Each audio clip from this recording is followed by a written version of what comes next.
এই সালাতের ব্যাপারে সরাসরি আদেশ করেছেন কে? আর একটু জোরে বলেন।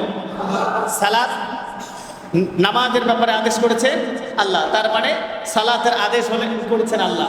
এই আদেশটা আল্লাহ তাআলার পক্ষ থেকে, এটা আমাদের মুখের কথা চলবে না। আল্লাহ পাক এ ব্যাপারে কি আয়াত দিলেন কোরআন? আমরা দৈনন্দিন নামাজগুলোতে প্রতিনিয়ত একটা ছোট্ট সূরা পড়ি, এটা আমাদের কিন্তু তেলাওয়াতে বাদ যায় না। ছোট্ট একটা সূরা আমরা পড়ি, মনে আছে আপনাদের? সূরাতুল কাউসার আমরা পড়ি না? এটা কিন্তু আমাদের নামাজে কিন্তু বাদ যায় না, প্রত্যেক ওয়াক্তে কোনো না কোনো রাকাতে আমরা পড়ি। এই সালাতে আমরা যে তেলাওয়াত করি সূরা কাউসার, আমরা কি কখনো চিন্তা করেছি কি পড়তেছি? এর 2 নম্বর আয়াতটা দেখবেন, রব্বুল আলামিন বলেন ফাসাল্লি লিরাব্বিকা ওয়ানহার ইন্না শানিআকা হুয়াল আবতার। আল্লাহু আকবার। রব্বুল আলামিন এখানে বলেন ফাসাল্লি, আমার হাবিব আপনার রবের জন্য, লিরাব্বিকা আপনার রবের জন্য আপনি সালাত আদায় করুন, ওয়ানহার এবং কুরবানি করুন। কার জন্য? কার জন্য? আল্লাহর জন্য। তাহলে নামাজ আদায় হবে আল্লাহর জন্যে, কুরবানিও হবে আল্লাহর জন্যে, যত কাজ আছে সব কিছু তার জন্যে হবে, ওই রবের জন্য, অন্য কাউকে খুশি করার জন্য হবে না। এরপরে দেখেন 20 নম্বর সূরা তাহা 14 নম্বর আয়াতে রব্বুল আলামিন কোট করেন ইন্নানি আনাল্লাহু লা ইলাহা ইল্লা আনা ফা'বুদনি ওয়া আকিমিস সালাতা লিযিকরি। আল্লাহু আকবার। রব্বুল আলামিন বলেন নিশ্চয়ই ইন্নানি আনাল্লাহ, নিশ্চয় আমি আল্লাহ। আল্লাহ নিজেই নিজের সাক্ষ্য দিচ্ছেন, নিশ্চয়ই আমি আল্লাহ, লা ইলাহা ইল্লা আনা, আমি ছাড়া আর কোনো ইলা নেই, আর কোনো উপবাস পাওয়ার মতো, গোলামি পাওয়ার মতো আর কোনো হুকুমদাতা, আইনদাতা, বিধানদাতা কেউ নেই। আনা ফা'বুদুনি, সুতরাং তোমরা আমার গোলামি করো, আমার দাসত্ব করো, আমার ইবাদত বন্দি করো।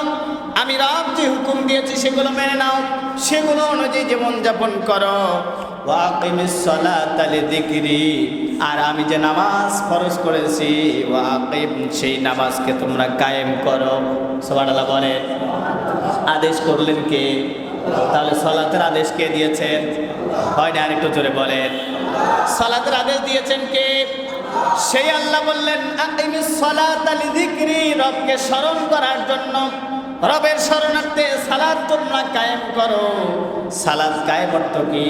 আমরা যেভাবে নামাজ আদায় করি এটাকে সালাত কায়েম বলে না। না, সালাত কায়েম যদি আপনি করতে চান তাহলে নামাজ প্রতিষ্ঠা, অর্থাৎ নামাজকে প্রতিষ্ঠা করতে হবে।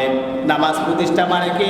আপনি নিজে নামাজ আদায় করবেন, আপনি নিজে নামাজ আদায় করবেন, আপনার পরিবারের সদস্যদেরকে নামাজ পড়বেন, সমাজের যারা বালেক তারা সবাই নামাজ আদায় করবে, রাষ্ট্রের মধ্যে যারা বালেক তারা সবাই নামাজ আদায় করবে। তার মানে নামাজের যখন ওয়াক্ত হয়ে যাবে, মসজিদ থেকে মুয়াজ্জিন সাহেব যখন নামাজের জন্য আহ্বান করবে, ওই আহ্বানের সাড়া দিয়ে সকল প্রকার কর্মচারী, সকল কলকারখানা, সকল ফ্যাক্টরি, সকল ইন্ডাস্ট্রি, কোর্ট কাচারি, আদালত, ক্ষেত খামার, এরপরে দোকানপাট সব কিছু বন্ধ করে আজানের আহ্বানের সাড়া দিয়ে উজু করে সকলে কাঁধে কাঁধ মিলিয়ে মালিক শ্রমিক সবাই এক কাতারে দাঁড়িয়ে নামাজ আদায় করবে। এটাকেই নামাজ কায়েম বলেন। কিন্তু দেখা যায় এই আজানের পরে রব্বুল আলামিন কি নির্দেশনা দিচ্ছে? কেন তারা সব কিছু বন্ধ করে? নির্দিষ্ট সময়ের জন্য সব কিছু ফেলে রেখে নামাজের জন্য আসবে। কেন আসবে? 62 নম্বর সূরা জুমার 9 নম্বর আয়াতের মধ্যে রব্বুল আলামিন 9 এবং 10 নম্বর আয়াতের মধ্যে কোট করেন, ইয়া আইয়ুহাল্লাযীনা আমানু ইযা নুদিয়া লিস-সালাতি মিন ইয়াউমিল জুমআতি ফাসআউ ইলা যিকরিল্লাহি ওয়া দারুল বাই'আ যালিকুম খায়রুল লাকুম ইন কুনতুম তা'লামুন।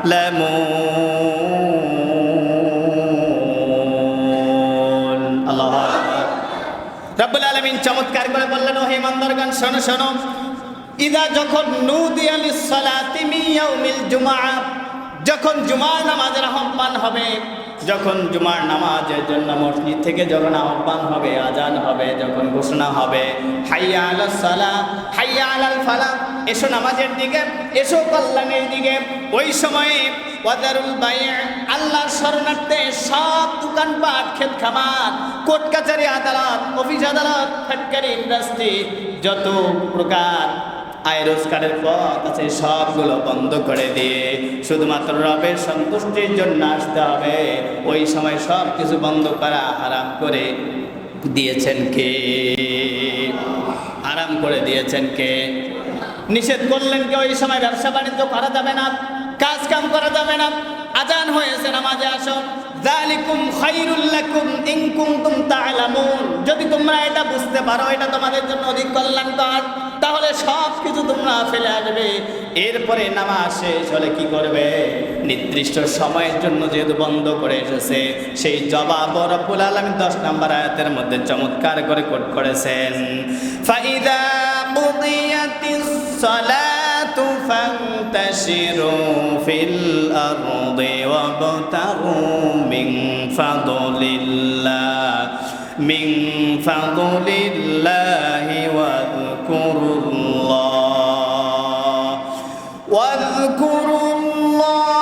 কাসীরান লাআল্লাকুম তুফলিহুন।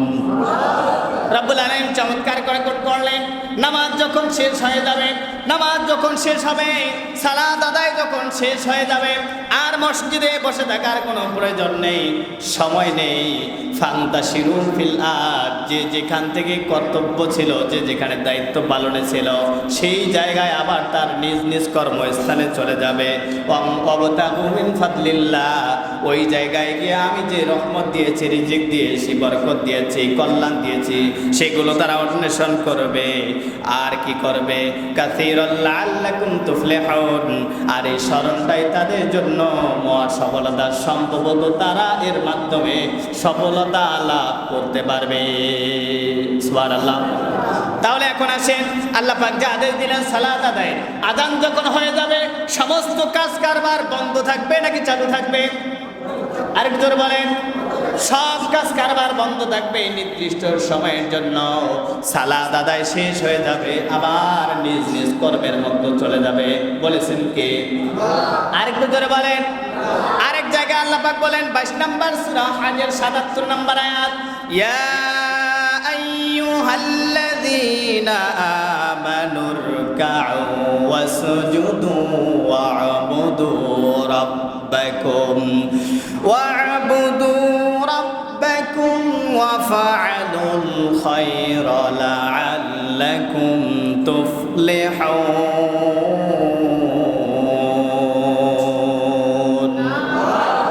রব্বুল আলামিন বলেন, ও ঈমানদারগণ শোনো শোনো, কি করো?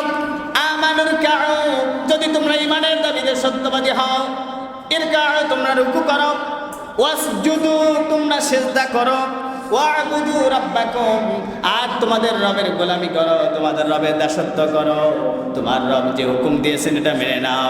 ওয়াফআলুল খায়রা, আর কল্যাণকর কাজগুলো তোমরা করো। লাআল্লাকুম তুফলিহুন, সম্ভবত তোমরা এর মাধ্যমে সফলতা লাভ করবে। সুবহানাল্লাহ বলেন। তাহলে এখন বলেন তো দেখি, এই যে 4টা আয়াত আপনাদের মাঝে শোনালাম, এর মাধ্যমে কি বোঝা যায়? নামাজের ব্যাপারে আদেশ করেছেন কে? হয় না? আরো জোরে বলেন। সালাত ফরজ করেছেন কে? তাহলে আজানের পরে আমাদের ব্যস্ততা যে পারে, আমাদের ব্যস্ততাটাই বড় নাকি নামাজটা বড়? নামাজ যদি বড় হয়, নামাজ যদি ফরজ হয়, আজানের পরে কেমন করে ওই সময় কাজ করে?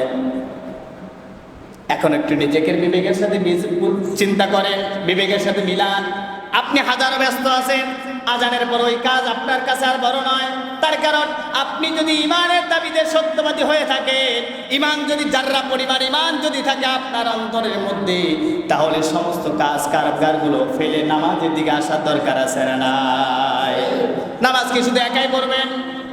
একাই পড়লে হবে না, কি করতে হবে সে দলিলও আল্লাহ পাক দিচ্ছেন 20 নম্বর সূরা তাহার 132 নম্বর আয়াত।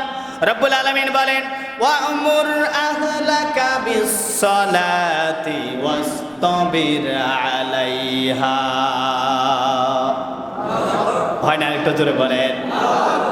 আল্লাহ পাক বলেন, ওয়া'মুর আহলাকা, তোমার আহালকে নামাজের জন্য বলো, নামাজের তাগিদ দাও, নামাজের উপদেশ করো, নামাজের ব্যাপারে তাকে সতর্ক করো। বিস-সালাতি ওয়াসতাবির আলাইহা, আর তুমি এর উপর নিজে ইস্তেকামাত থাকো, স্থির থাকো, দৃঢ় থাকো, অনড় থাকো, বিচল থাকো। কে বলছেন? তাহলে নিজে নামাজ আদায় করবেন, আহালকে নামাজের জন্য বলবেন। কিন্তু দেখা যায় বড় দুর্ভাগ্যজনক, নিজে নামাজ পাঁচ ওয়াক্ত পড়েন, তাহাজ্জুদ মিস হয় না, নফল মিস হয় না, নামাজ পড়তে পড়তে কপালের মধ্যে করা পড়ছে, আল্লাহর রহমতে তার একটা ছেলেও নামাজ পড়ে না। এইরকম মুসল্লি আছে না নাই?